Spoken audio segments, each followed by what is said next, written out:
I'm Gilles Legault.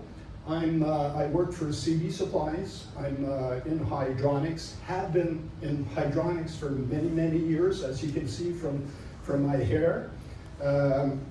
Also a certified hydronics designer. So this is what I do for a living. I design systems.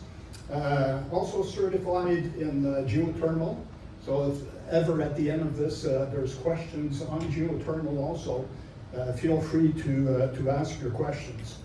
Okay, but today, actually, what we're going to be looking at, changing priorities. There's great big changes in our industry. We often hear about, hydronics is hydronics. I mean, you cannot change hydronics. No, and that is true. You cannot change hydronics, but definitely the way that we're distributing our fluids, that is changing and changing dramatically, which brings on a lot of changes that we have to do to some of the things that we're putting together in mechanical rooms.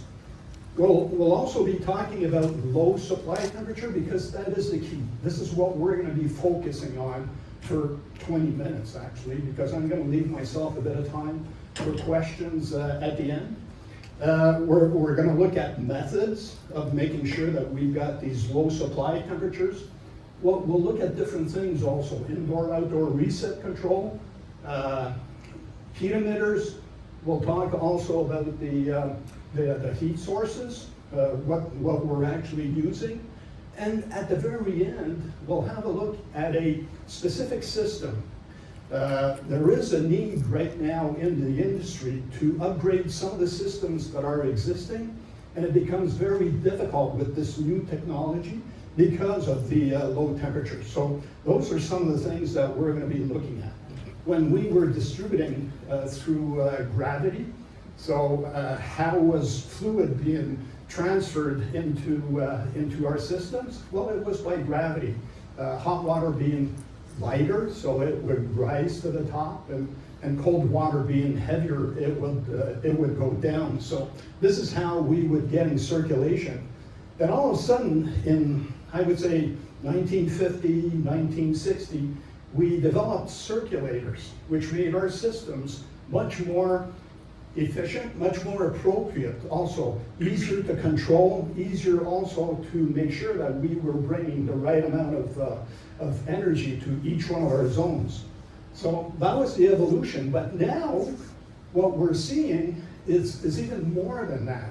That was a big change when we got into circulators, but now we're into heat pumps, we're into solar systems, we're into a lot of things. In other words, we're trying to move away from fossil fuel.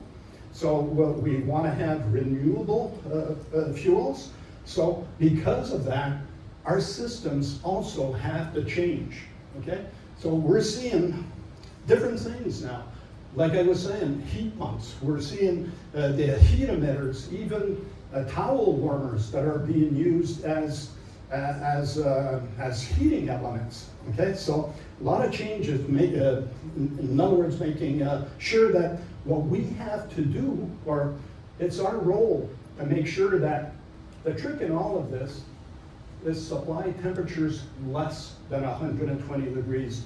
Guys, if we don't do that, our systems are going to be obsolete in 5 years down the road from now. 5 years, maybe 6 years, maybe 7 years. But that is the one principle that I would want you to come out of this speak with that idea. Let's do all of our designs now at temperatures, at supply temperatures less than 120 degrees Fahrenheit.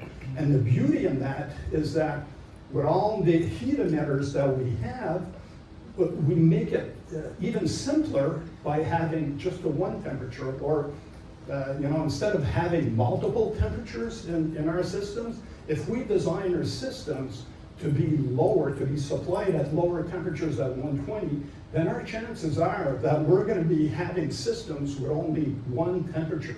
So making the whole mechanical room much more simpler, easier to control also, right? So let's have a look at the heat sources that have been coming up in the market. One of them being the modulating condensing boiler. Well, some of you will say, well, Gilles, that's been around for 10 years now. You're right, it has. But it's becoming more and more popular. And it's got the technology behind it. If you want these boilers to be efficient, they have to condensate. This is what they're made, this is what they have to do. So they have to condensate. And how do you do that? By having the lowest possible temperature coming back to the system. So if you have a delta T and you're supplying at 120, well, actually you're going to be coming back at 100 degrees Fahrenheit, making it extremely efficient. If we look at these condensing boilers, and if we come back at the temperature that natural gas condenses, which is 130 degrees Fahrenheit, there will not be any condensation, or there will not be any gains over any other type of boilers. If we can come back at lower temperatures than 130, and let's say in this case, we have supplied it at 120, we've got a delta T of 20, we're coming back at 100, believe it or not, the efficiency is going to go from 85% upwards to 96%. So extremely important to get that low temperature into these boilers. Same thing with heat pumps. We're hearing more and more about heat pumps. Okay, your heat pump actually is a refrigerant. All of us have heat pumps in our houses. Some of you might even don't think they have, but we all have heat pumps in our houses. Our refrigerator, okay, is a heat pump. So we all have a refrigerator, hopefully, in our house. So that technique is already in your house. Imagine taking that efficiency and putting it into our heating system. So it is an item that is becoming more and more popular. And we're looking at either water-to-water heat pumps or air-to-water. Air-to-water is what is probably what you're seeing on the floor in the show floor. On the show floor, you're seeing a lot of these air-to-water heat pumps. Again, these systems need to have a low return temperature. And let me show you a graph showing you exactly this. So if you're coming back to your system at about 131 degrees, you will have a certain efficiency. But as you come back at lower temperatures, your efficiency becomes much more, or your heat pump becomes much more efficient. So there is a reason why you want to come back at very low temperatures. Another boiler that is becoming popular, maybe not in residential, sometimes yes, but mainly in commercial, and it's the biomass type of boiler. You would say, well, why would I want to be coming back at a low temperature in a biomass boiler? Well, it's actually, it's all based on the recovery rate of a biomass boiler. A biomass boiler has to run for a long period of time before it reaches its maximum capacity. You got to burn that wood, or you got to burn those that whatever you're putting in there before you can actually get energy out of them. You can actually also do a secondary combustion with that, secondary combustion of the flue gases, and that makes it even more efficient. So the lower you come back to the boiler, the longer your cycle is going to be when it fires up to develop that energy. When it fires up, it's going to increase the cycle time. So increasing the cycle time means much more efficient. Okay? So again, low temperatures for biomass. Solar. We're hearing more and more about solar. Any of you that have been in Germany lately, I was there a couple of years ago, and everybody has a solar panel on their roof. There is a reason. And again, these systems, the solar systems, really need lower temperatures coming back to the system. The lower you come back, the more capacity you will have. The graph shows that. So the more your fluid parameters are small, so as you're coming down here, the more efficiency are you going to get out of those solar panels, or the greater capacity that you're going to be getting out of those solar panels. So again, extremely important to come back at a low temperature. Those are the heat sources. Other things that you want to have a look at is, for instance, buffer tanks. Okay, and what's the use of a buffer tank? Well, it actually does two things. A buffer tank will, and the one that's important for us this morning is that if we control the stratification in the buffer tank, we will always have the lowest possible temperature at the bottom, and that will be the bottom of my buffer tank is going to be my supply temperature to my heat source. So again, very low temperatures, which is ideal for all the boilers that we've been talking about. Okay? Its other use, the buffer tank, of course, is to make sure that it's got a long cycle time, so that in the formula, the T, which is the cycle time, becomes important. Like I was saying, in a modulating condensing boiler, it's not as important, but you still want that modulating condensing boiler when it comes on to run for 10 minutes. Your biomass boiler, you're not looking at 10 minutes, you're looking at 360 minutes, okay? So the size of that buffer tank is very, very important, as you can see. I've got a couple of examples here. I won't go through the math, but a simple buffer tank, you're looking at somewhere around anywhere between 30 to 100 gallons. While if you're into biomass, you might be looking at buffer tanks that are much, much larger than that. All right? The other very important things, guys, is let's do our heat loss analysis. Let's do it. If we don't know how many BTUs that we're going to be putting in each one of our zones, how are we going to be able to know what would be my supply temperature?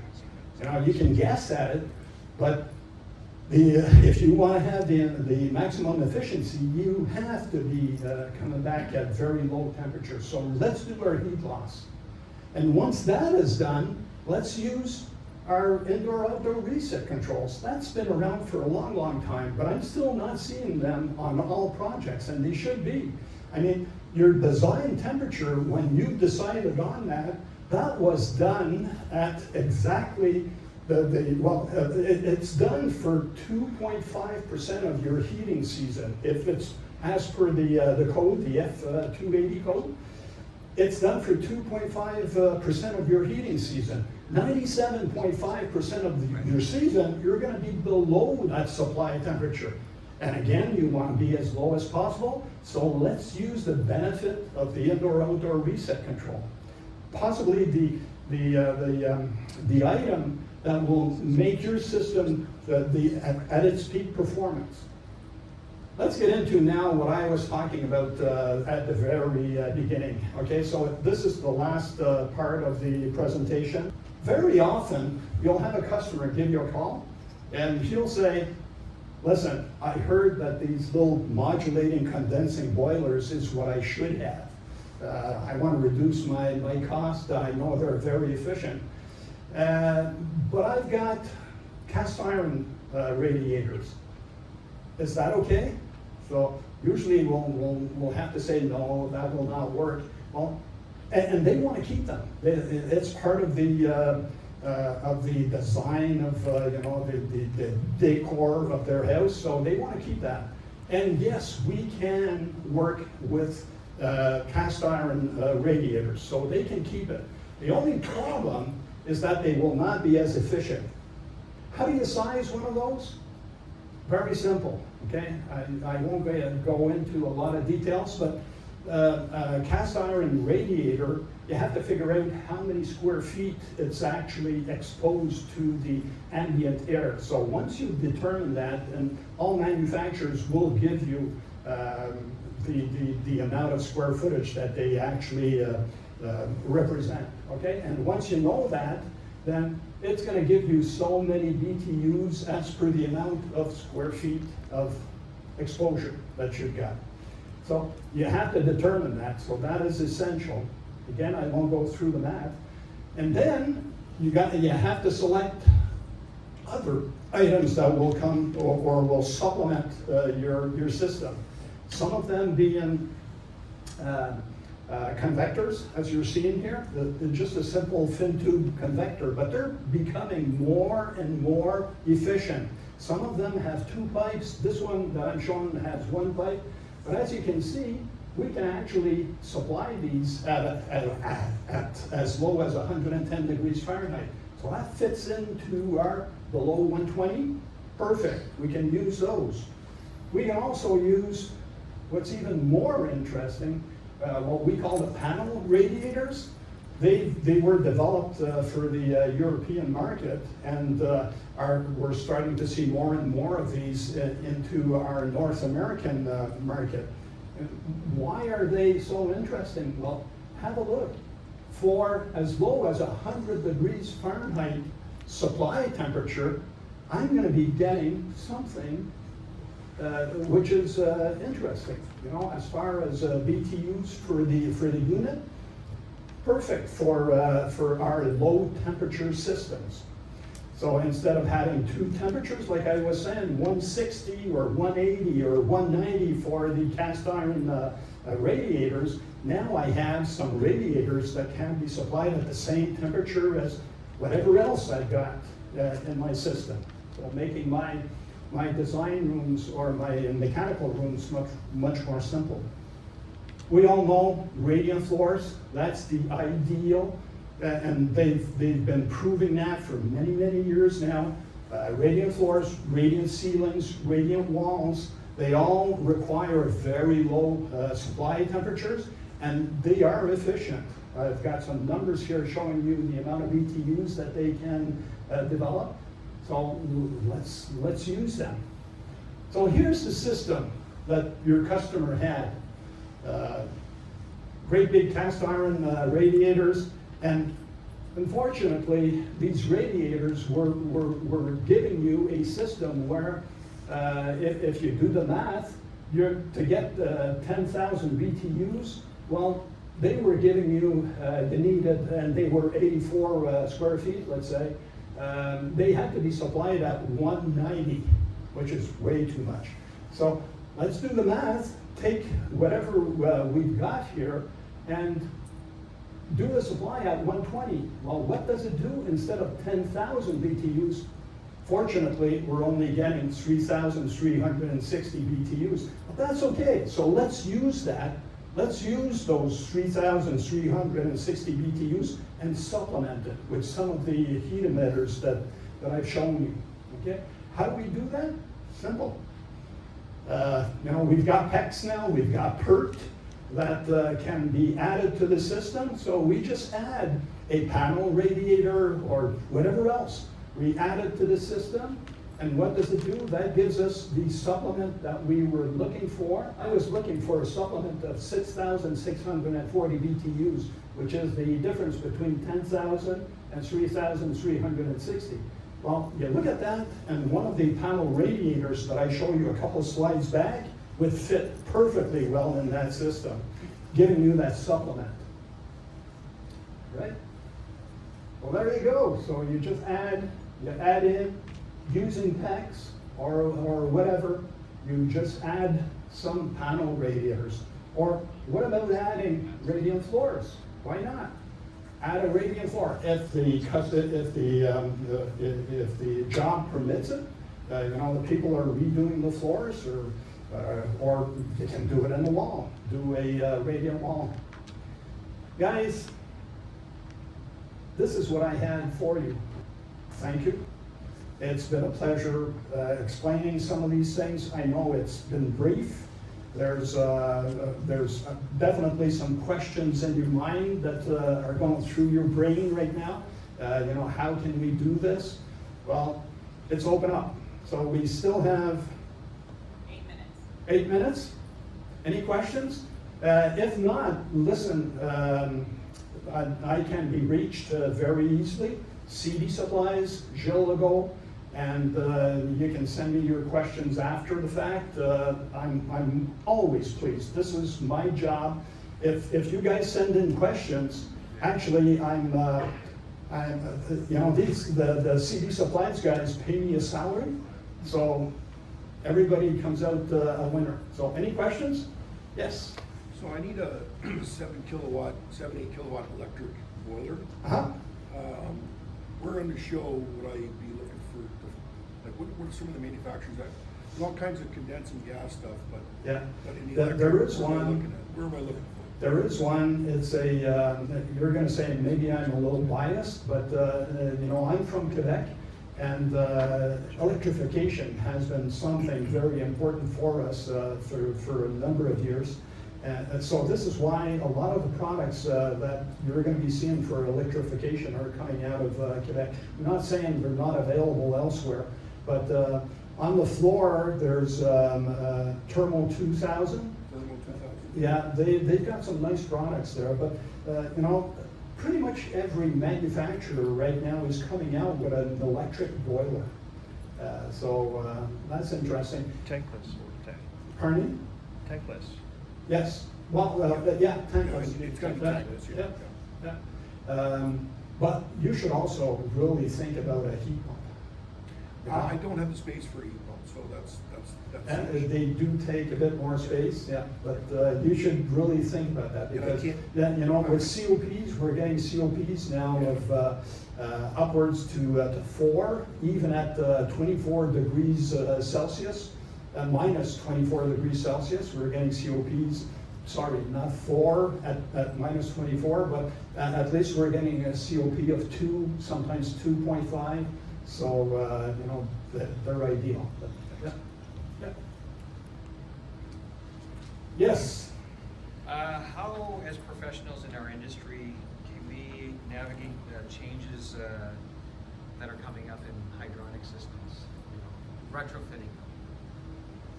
You know, the most important things, like I was saying, is your supply temperature. If we want to be efficient, if we want to have a system that is still going to be pertinent, or to still be able to operate, we have to think of supply temperatures and making them as low as possible, and getting the proper heat emitters combined with that system. Yeah. Any other questions? So climate change, like that's like a big thing right now. So energy efficiency being pushed forward and whatnot. So how is that going to affect hydronics in general? Well, you know, I like that question. Not because it's from one of my colleagues, but I really like that question, because it opens up a whole new thing now. You know, hydronics, I think, is the only system right now that can really be efficient in these changes that we're going through, because of all the simple controls that we can do. I talked about the indoor-outdoor reset control. Well, this is, you know, with these extreme changes that we're getting, if we haven't got an indoor-outdoor reset control on our systems, we're not benefiting from what we've installed. So if the temperature has massive swings, actually our system is designed to do those changes along with the changes, and actually it will, through its design, they will be able to foreshadow or foresee a big change. As soon as they see a slight change in the temperature outside, your system is going to react to that, either slow down or increase its output, whatever, and it's going to be before you can actually see the difference on your thermostat. The system will have adapted even before the thermostat sees that change. So maybe that would be, you know, they are the ideal system. Hydronics can do that. Forced air cannot. Well, it can, but not to the same extent that the hydronic systems can. 1 minute? Time. Time's out. Guys, if there's any other questions, send them in.